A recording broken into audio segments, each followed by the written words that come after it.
In fact, the oldest book in existence, the Bible, is packed full of horror. Many Christians don't seem to understand that the horror genre isn't something cooked up by studio execs in Hollywood or a publishing house in New York. The horror genre has existed since the dawn of time. In fact, the oldest book in existence, the Bible, is packed full of horror. Son, it's time to turn off your video game and read the Bible together. Aw, Dad, do we have to? This is God's holy word, inerrant, preserved for us that we may know Him and glorify Him. Does that mean we have to? Turn that off and come sit down.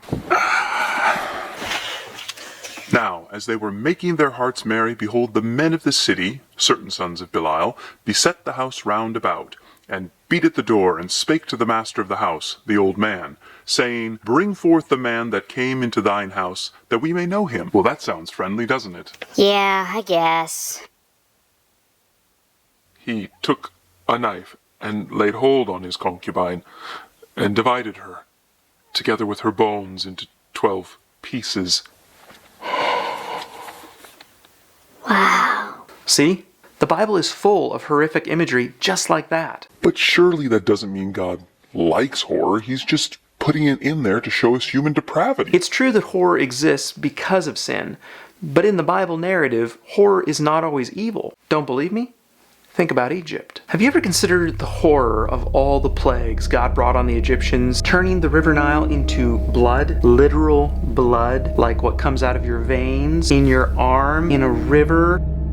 God rains down hailstones, overruns all of their land with frogs and locusts, kills their livestock, boils, and to top it all off, in the dead of night, a ghost comes, goes through every home, and the Lord struck down all the firstborn in the land of Egypt, from the firstborn of Pharaoh, who sat on his throne, to the firstborn of the captive, who was in the dungeon. And Pharaoh rose up in the night, he and all his servants and all the Egyptians, and there was a great cry in Egypt, for there was not a house where someone was not dead. That is a horror story. Mike Doran points out in his book, Christian Horror, redemptive stories look a lot different depending on which side of the redemption one stands on. Now, before you start feeling bad for the Egyptians, let's remember something. The Egyptians were not innocent. Only a generation before, the Egyptians were throwing the Israelite babies into the Nile. Biblically speaking, nobody is really innocent. Everybody deserves what they get. So in one sense, to contemplate horror is simply to contemplate sin